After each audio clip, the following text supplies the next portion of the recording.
морском заводе Горького сегодня, как на набережной Севастополя, только праздник не под открытым небом, а прямо в рабочем цехе. Здесь закладывают малый ракетный корабль «Град», 10-й, специально для ВМФ России. Но начали торжество не с закладки. 3 года тому назад, когда Крым вернулся в Россию, в российскую гавань, как говорил российский президент, тогда стала задача подъема промышленности Крымского полуострова, которая была вполне разрушена. Возродить судостроительное производство в Крыму помогли рабочие из Зеленодольска. Вице-премьер поблагодарил всех. Успевали и там, и тут. Еще в 2010-м завод Горького получил заказ от военно-морского флота России на первый малый ракетный корабль. За 7 лет на воду спустили 5 таких судов.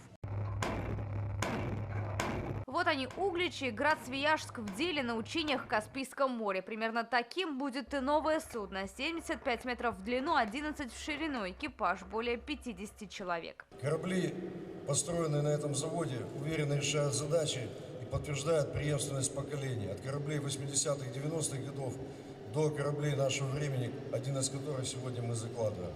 Ваши корабли востребованы, и вы с честью выполняете ту возложенную задачу, которая по строительству и спуску кораблей на воду для того, чтобы выполнять важные задачи нашей Родины.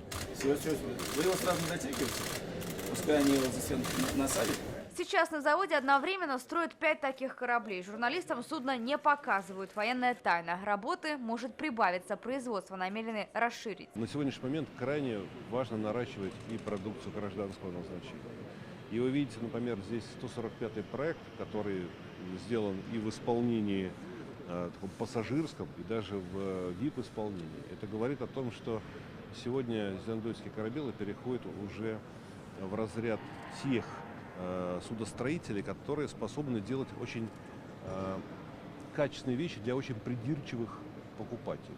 Производство гражданских судов повысит качество изготовления военных. Но пока это только планы. «Град», который сегодня заложили, спустят на воду уже в конце следующего года.